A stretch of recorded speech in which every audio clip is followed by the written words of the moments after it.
As Islamic fundamentalists seek to destroy America, heroes at the American Civil Liberties Union halt the real threat to America: daddy-daughter dances. We're going to talk about this on Faith and Freedom today. I'm Matt Barber, Vice President of Liberty Counsel Action, and joining me in studio today is Sharla Bansley. Sharla is Liberty Counsel's Communications Director, and Sharla, I know you, as the news broke recently that Cranston, Rhode Island has put a stop to daddy-daughter dances after bullying letters from the American Civil Liberties Union telling them that they were discriminatory. There was outrage across the country. Certainly I was outraged when I read it. I know you were too. The Washington Post reports on this, that Cranston Mayor Alan Fung said that he was, quote, utterly disappointed that Cranston School Superintendent nixed the events in what the mayor called, quote, the name of political correctness after the state affiliate of the ACLU complained last spring. And that's exactly what this is. It's the theater of the absurd, Charlotte, and it shows us just how ridiculous and how far political correctness can take us down the wrong path. It is. And in their statement, the ACLU said that the 21st century public schools have no business fostering the notion that girls prefer to go to formal dances and boys prefer baseball games. You know, that's ridiculous. Yeah. I went to dances with my dad, and I went to Redskins games with my dad. It was that daughter-father relationship that Rhode Island has a tradition of promoting. They understand that girls live in a very dangerous time, and they need a dad that will tell them that they're beautiful, that will love them unconditionally. And it's from those feelings of security that they go into the world and find a man that will love them unconditionally. And that ACLU doesn't understand this role, this very vital role in a daughter's life and the need for a father is just unthinkable. Yeah. No, I'm a little more cynical than you are. I think they understand it. I know they're trying to undermine it. And this is in perfect keeping with the left's attempts to really remove all distinctions between the genders, the clear God-ordained distinctions between mom and dad, and to undermine, to say that either parent, a mom or a dad, that they're throwaway. Kids don't need mom. Kids don't need dad. A lesbian couple is perfectly as good as a natural mother and father to raise a child.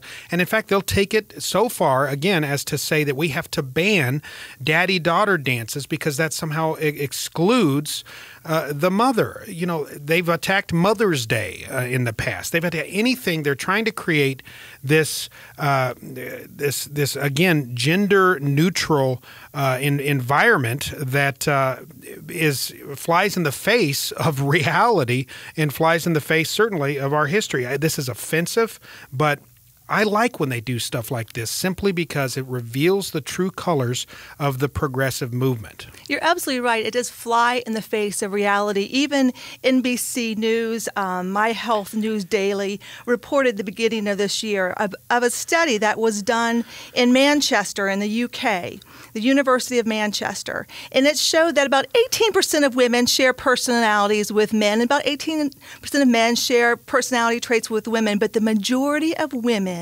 have personality traits that are distinct from those of men. You know what? I don't want I don't want to be equal to men because in ways I am superior. That's right. You know, and so equality would be bringing me down. This study found that, they looked at 10,000 people in the United States, ages between 15 and 92. And they measured factors like warmth and emotion stability and dominance.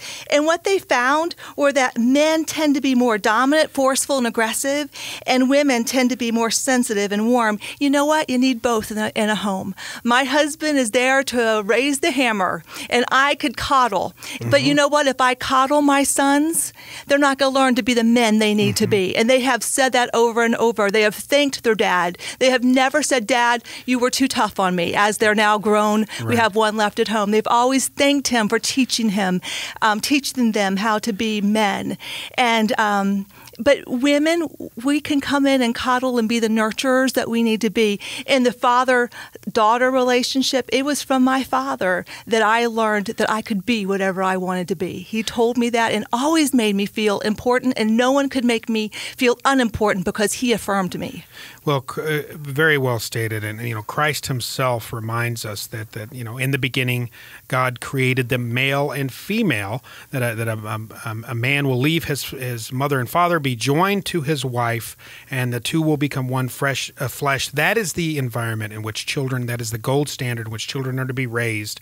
And the left just bristles at that. They hate God's design for the natural family, so they're trying to undermine it at every possible chance. And that's why we see this push for this modern novel notion of so-called same-sex marriage, something that is just absurd on its face, that a man can marry a man or a woman.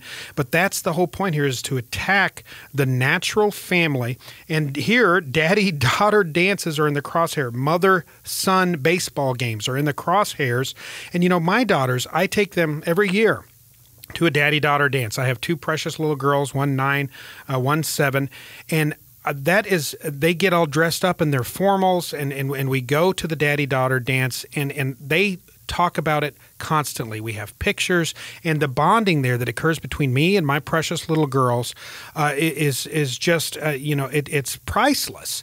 And for the ACLU to come in here and say that is somehow hateful or discriminatory, I hope that people are waking up to this progressive movement's attempts to create this androgynous America where dads and moms, sons and daughters don't matter, that it's this kind of mix of whatever. It's nonsensical.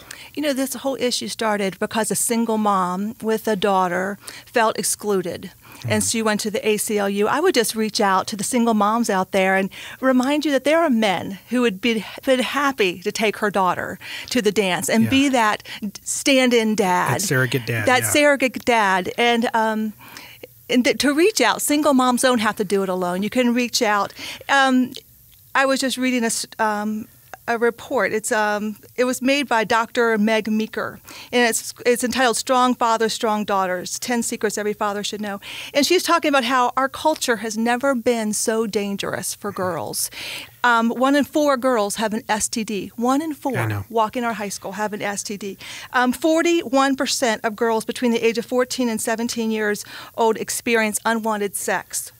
And I think a lot of that has to do with not having that strong father. I know when my boyfriends came to pick me up for dates, he was the first one at the door to let them know that I was going to be home at 11 and what the rules were. That strong father to come alongside. Well, and this isn't even a matter of opinion. The studies now show, for instance, a recent study by Mark Regners with the University of Texas shows demonstrably that kids, for instance, raised in lesbian households, whether male or female, are vastly more inclined to engage in homosexual behavior, to get an STD, to dabble with drugs, and this is, it is so selfish of adults, say a lesbian couple, to intentionally deny that child one of his or her parents, the dad, the father, and our society is starting to reap the repercussions of such adult selfishness. It's really, really a shame that people are doing this, and there are laws now that are being pushed around the state to make this the norm. There are programs like the New Normal that try to create this false idea that somehow anything goes, that, again, mothers are irrelevant, that fathers are irrelevant. The studies and indeed our experience and history and reality and scripture and everything that we know screams out that this is simply not the case. Moms matter.